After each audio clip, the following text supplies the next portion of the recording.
Salut à toi. Aujourd'hui petite vidéo, ça faisait un petit moment que je n'en avais pas fait, je crois que ça fait un mois. Aujourd'hui j'aimerais parler, là je suis en train de me promener dans un champ, c'est super agréable, j'adore faire ça. Aujourd'hui j'aimerais parler de ce qui te rend heureux dans ta vie, de ce qui te permet d'être épanoui. Et si aujourd'hui moi fait que je suis pas épanoui, ce que je ressens aujourd'hui. Avant ça, j'aimerais revenir un peu sur mes idées de vidéos. C'est vrai, je me cherche beaucoup par rapport aux vidéos que j'ai envie de faire. J'ai envie à la fois de parler de mon parcours et en même temps, je pense que j'ai juste envie de aussi partager mes réflexions. Je pense que ça peut être intéressant pour certaines personnes que je partage mes réflexions parce que je suis quelqu'un qui réfléchit beaucoup et qui parfois aime avoir des réflexions. Ah, je crois qu'il va commencer à pleuvoir. Qui parfois aime avoir des réflexions comme ça et partir dans des homologues tout seul. Donc au lieu de le faire en parlant tout seul comme un taré, au moins je parle à une vidéo, donc si quelqu'un me voit, j'aurai moins l'air d'un taré. Donc je pense que je vais en faire une comme ça. Voilà, je pense beaucoup en ce moment à faire des vidéos une fois par semaine, à voir qu'est-ce que je peux apporter. Peut-être mon parcours, mon évolution, mes apprentissages. Pour l'instant, je suis encore en recherche, donc je crée, parce que comme on dit, faut créer, faut être dans l'action pour aussi développer sa réflexion, pour développer ses idées. Donc en étant dans l'action, je pense que je trouverai mes réponses. Bref, le bonheur. Récemment, j'ai commencé à coacher des gens, et ça, j'en suis trop heureux. Ça, je sens que ça me fait du bien, et ça me permet vraiment de... Je sens que ça me permet, quand je coach quelqu'un, quand je l'accompagne, je vois pas le temps passer, je prends plaisir à l'intérieur de moi de réfléchir un petit peu à comment je peux l'aider, à essayer de comprendre sa problématique, à essayer de lui faire avoir des prises de conscience. Je prends grave du plaisir à ça. Et ça me rend heureux, je le sens à chaque fois que je sors d'un coaching, je me sens très très bien. Donc ça c'est trop bien. Et pour préparer mes coachings et commencer à entamer tout ça, je me suis demandé qu'est-ce qui selon moi fait le bonheur. Et pour moi il y a beaucoup de choses qui font le bonheur, et aujourd'hui surtout dans une société, et c'est encore des idées en réflexion, parce que pour moi ce qui va faire le bonheur, ça va dépendre de ton contexte. Alors attendez, je vais juste mettre ma petite veste, c'est là qu'il commence à pleuvoir. On voit les nuages au-dessus là. C'est pas si gris, hein. Pourtant ils sont pas si gris. Pas tant que ça je trouve. Bon, un petit peu quand même. Bref. On va faire un petit tour je pense. Qu'est-ce qui fait le bonheur selon moi? Pour moi il y a plusieurs choses qui vont faire le bonheur. Il va y avoir la confiance en soi.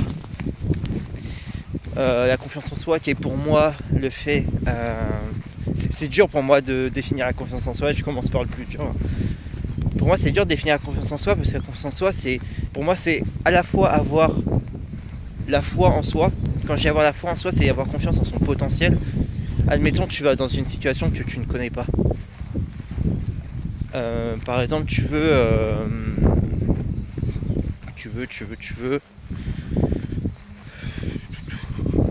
aller parler à une personne. C'est une situation que tu ne connais pas. Par exemple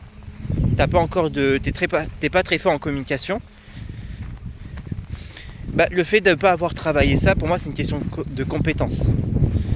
Attendez, là je me perds. Il y a deux manières de voir la confiance en soi, c'est croire en son potentiel. C'est-à-dire que tu te sens capable d'aller dans des situations inconnues sans avoir les compétences encore aguerries, mais en sachant que tu as le droit d'échouer et que tu vas t'améliorer. Et il y a la confiance en soi liée à ses compétences. Par exemple, moi je suis nul en communication, c'est compliqué pour moi d'avoir confiance en allant aborder une personne et en ayant une discussion. Pour moi, il y a ces deux choses. Voilà, donc la confiance en soi, pour moi, c'est ça. Je réfléchis par où je vais passer, mais regardez comment ça fait du bien en vrai. J'adore les champs, c'est hyper simple, mais j'adore. Genre t'es là, tu marches, t'as de l'herbe autour de toi, t'as personne, ça fait trop du bien d'avoir personne. Donc du coup voilà, la confiance en soi. Je vais passer par là. Il y a l'estime de soi. Moi j'adore dire que l'estime de soi c'est la réputation que tu as de toi-même. c'est ce que tu te montres au quotidien va faire ton estime, ce que tu penses de toi, en fait. Comme tu pourrais penser d'une autre personne, mais là, c'est ce que tu penses de toi. Il y a l'affirmation de soi. L'affirmation de soi, pour moi, c'est la capacité à affirmer qui on est par rapport aux autres. Donc il y a beaucoup ce détachement du jugement des autres qui rentre en jeu et qui est nécessaire à faire pour se sentir affirmé. Parce que tu dois être capable d'être toi-même avec tes proches, avec des inconnus, avec le président, tu vois.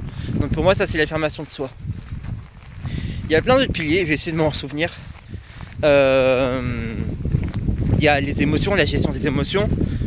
Si tu as une mauvaise gestion des émotions, tu vas éclater. Si tu éclates, tu vas avoir une mauvaise réputation avec toi-même, tu vas avoir une baisse d'estime de soi.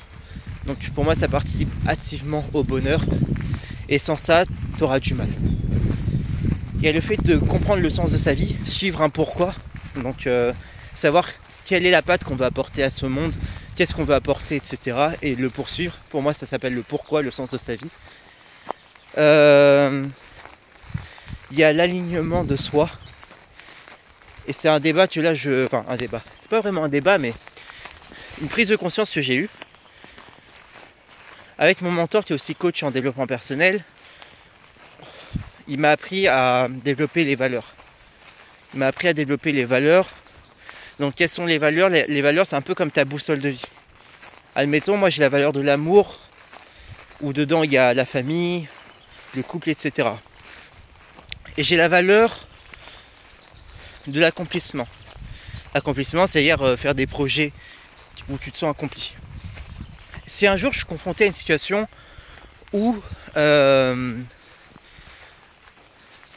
par exemple, j'ai le métier de mes rêves qui m'est accessible, mais pour l'avoir, il faut que j'aille dans un autre pays, s'il va me demander d'être loin de mes proches, comment faire ce choix et rester aligné. Si pour moi l'amour c'est au-dessus de la valeur de l'accomplissement et que je pars, je vais me sentir désaligné, je vais me sentir malheureux. Si au contraire c'est l'inverse, alors je me sentirai aligné. Et ça te permet du coup de faire des choix ultra difficiles dans ta vie ou ultra simples pour être aligné. Et je me suis rendu compte que par rapport à l'alignement de soi, il y avait autre chose qui était important et qui aujourd'hui me manque. Il y a aussi l'identité. L'identité qui participe à ton estime de toi-même. Par exemple, admettons, moi j'ai l'identité du mec discipliné. L'identité du mec discipliné, si moi, ma définition de la discipline, c'est quand je veux faire un truc, quand je sais que je dois faire un truc, je le fais, même si j'en ai pas envie, là je me sens discipliné. Par contre, si je le fais pas, ça baisse mon identité, ça baisse donc mon estime, je vais me sentir désaligné, je vais me sentir mal. Et c'est ça qui, moi, aujourd'hui, je pense, participe aussi à au fait que je me sens pas totalement épanoui aujourd'hui, parce que j'ai pas défini des identités claires auxquelles que je veux avoir et qui me permettent d'être aligné. Du coup, je me sens désaligné parce qu'aujourd'hui, moi, il m'arrive très souvent que quand j'ai un truc que je veux pas faire, que je sais que je dois faire, parfois ça m'arrive de pas le faire. Je dis parfois, mais ça m'arrive très souvent, comme j'ai dit. Et ça baisse mon estime. Parce que je me dis, ok Adrien, toi tu sais que tu veux être discipliné, mais là t'es pas aligné. Et du coup, je me suis dit ça, j'étais en train de faire une petite sieste, de me reposer. Et je me suis dit ça, d'un coup, je me suis dit, putain, merde, mais oui. Mais en fait, être aligné avec soi, c'est pas une question... Attendez. Si je vous mets comme ça va être trop bizarre ou non? On va essayer de mettre ça, voilà. Être aligné, je me rends compte que c'est pas qu'une question de valeur. Après, tu me diras, je peux mettre la valeur de la discipline en valeur et pas que en identité. Mais l'alignement, c'est aussi une question d'identité que tu as, que tu veux avoir et que tu honores. Bon, je vais rester comme ça, tant pis pour mon bras. Par exemple, si je veux avoir l'identité du sportif et que pour moi, être sportif, c'est d'aller faire du sport, allez, on va dire 3 fois par semaine, je vais casser mon identité si j'y vais pas. Si c'est une fois, c'est ok. Par contre, chose importante, tu te fixes des règles par rapport à l'identité. Tu te fixes des règles. Par exemple, si je suis blessé, je vais pas faire du sport, c'est normal.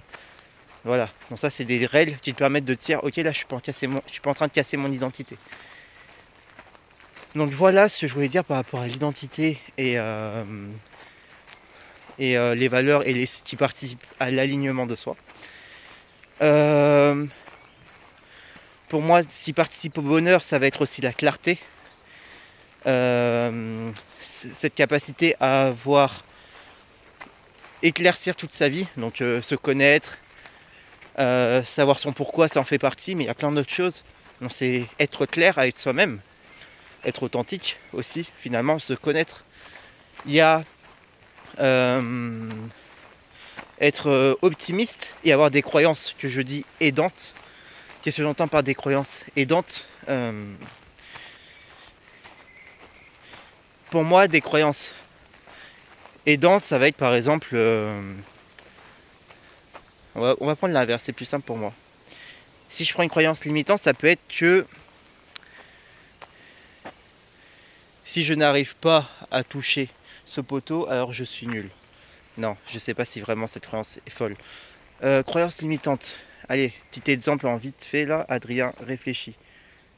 Le temps que je réfléchisse, je pense que je vais mettre pause. Mais en fait, je pourrais être plus intelligent. Juste me dire je suis nul, c'est une croyance limitante. C'est une croyance limitante. Et par exemple, si je dis que je pourrais être plus intelligent, c'est une croyance aidante. Alors, quand je dis être optimiste, positif, c'est le fait d'être positif dans sa vie, donc d'être capable de, face à des situations, voir le positif. Et quand je dis avoir des croyances aidantes, c'est par exemple si j'ai un échec, bon là c'est être positif. Mais par exemple si je dis je suis nul, c'est une croyance limitante. Je me ferme à l'idée que je suis nul. Mais si je dis que, ok, par exemple si je dis je suis nul par rapport à la guitare pour l'instant, c'est une croyance aidante. Parce que c'est une croyance qui dit, ok, oui, aujourd'hui t'as pas le niveau, mais ça va. Par contre, moi dans ma définition du positif, il faut avoir un vocabulaire qui est positif. Tu dois pas te dire que t'es nul. Ton cerveau, il va, à force de te le répéter, ton cerveau il va y croire. C'est comme quand des gens te disent que t'es moche, au bout d'un moment t'y crois. T'as le doute et t'y crois.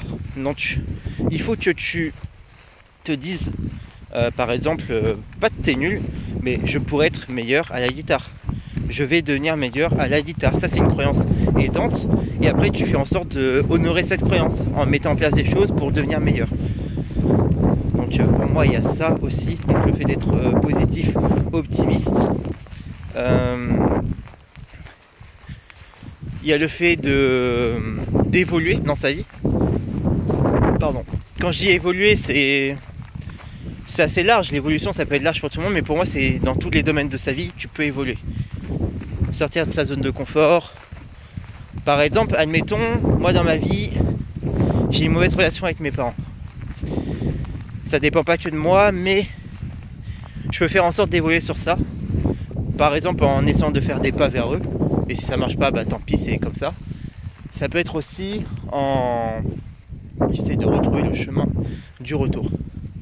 On va passer par là. Ça peut être aussi en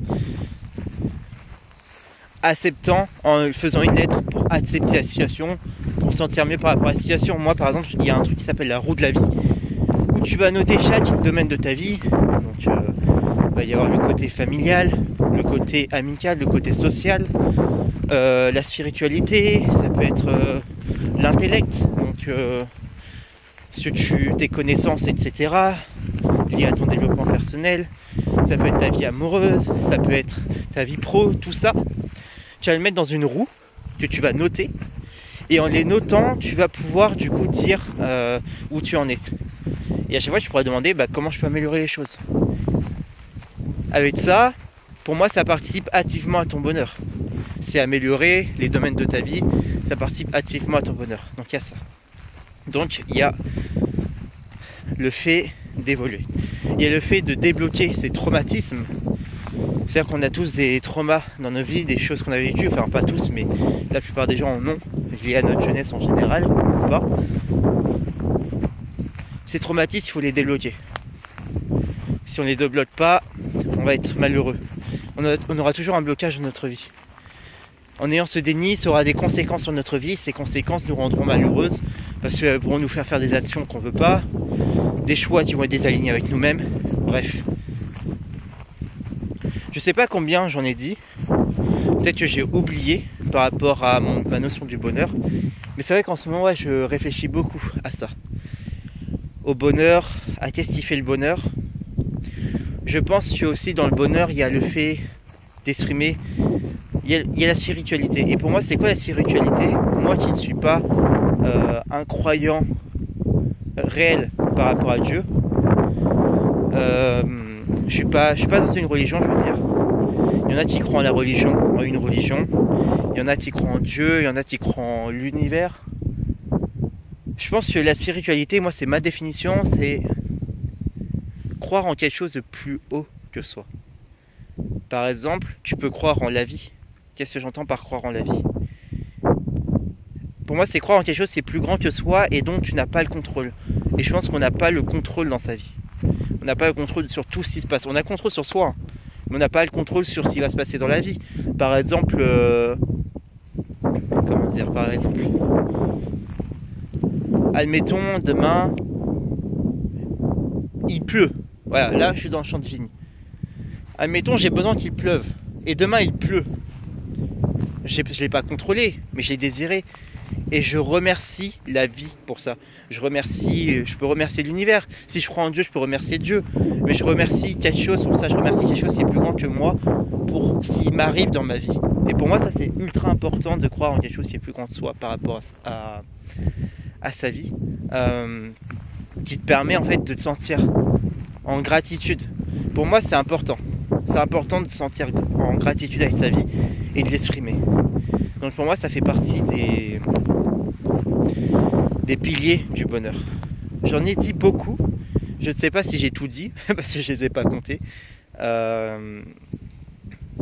Mais voilà, pour l'instant, c'est la plupart des choses que j'ai en tête. Donc comme j'ai dit, l'estime, l'affirmation, l'alignement, la confiance, les émotions, l'évolution, les émotions, j'ai déjà dit, les traumas qu'il faut débloquer, l'optimisme, être optimiste positif, évoluer, j'ai déjà dit, croire en quelque chose de plus grand de soi, la clarté. Je sais qu'il en manque un parce que j'en avais 11 de base. L'alignement, je l'ai dit. Ah, c'est horrible. À chaque fois, moi je suis quelqu'un, à chaque fois, je pense à tous les trucs, sauf un seul. Il y en a toujours un qui bloque. Et là, du coup, là, ce qui va se passer, c'est... Ah. J'allais dire, je mets pause, mais si je mets pause, ça va désactiver la vidéo, je le sais.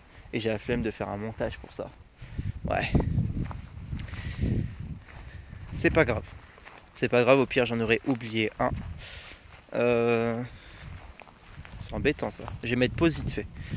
Bon, après des réflexions pendant 5 minutes, je crois que celui que j'ai oublié de dénoncer, c'est le pourquoi. Je suis pas sûr, mais je crois. Mais voilà, au moins j'aurais fait ce qui me semble aujourd'hui être les lois du bonheur un petit peu. Un peu le comment être heureux. Je pense que toutes ces règles contribuent au bonheur. Et comme je dis, c'est surtout en société. Parce que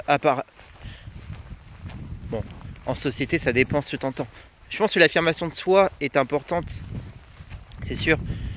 On va dire que si tu vis tout seul dans une grotte et que tu as besoin de, entre guillemets, t'affirmer, parce que l'affirmation de soi, pardon, c'est un peu aussi relié aux autres. Selon moi, c'est un peu relié aux autres. Du coup, si tu vis dans une grotte hors société, tu t'affirmes devant personne, finalement. Mais l'affirmation de soi est aussi reliée à la confiance en soi. Et à l'estime, finalement. En fait, tout est un peu relié, c'est ça qui est fascinant dans l'humain.